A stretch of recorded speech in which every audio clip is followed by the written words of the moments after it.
À Moscou, en 1996, vivait un petit garçon de 4 ans à peine nommé Ivan Michoukov, né en 1992 dans une maison où l'enfance avait perdu tout son sens.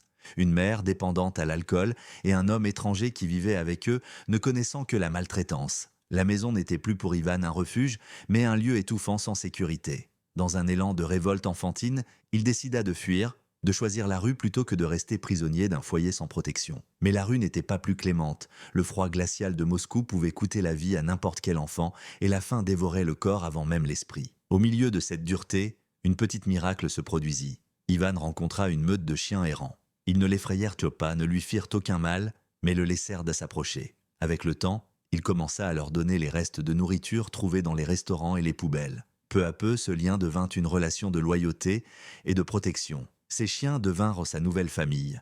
Ils entouraient tout son petit corps pour le réchauffer et le défendaient farouchement contre quiconque tentait de lui faire du mal. Pendant 2 ans, Ivan vécut comme l'un de ses chiens, jouant avec eux, dormant à leur côté, courant avec eux dans les rues. Même les policiers échouèrent plusieurs fois à l'attraper, car les chiens le protégeaient avec force. Entre les animaux, il trouva la sécurité qu'il n'avait jamais connue auprès des humains. Finalement, la police mit en place un plan. Ils laissèrent de la nourriture devant un restaurant réputé, et lorsque les chiens furent occupés à manger, ils parvinrent à capturer Ivan.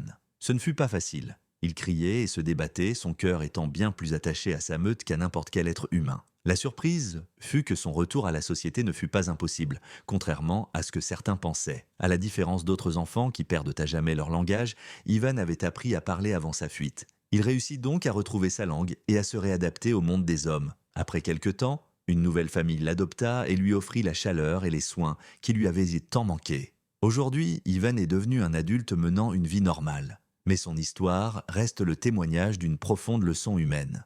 Parfois, la compassion se trouve davantage dans le cœur des animaux que dans celui des hommes. Les chiens qu'il avait recueillis ne lui demandèrent de jamais ni son nom ni son origine. Ils l'aimèrent tel qu'il était et le protégèrent d'un monde où il n'avait connu que la peur. C'est l'histoire d'une enfance perdue, mais aussi celle de l'espérance, montrant que parfois la famille peut se trouver dans les endroits les plus inattendus.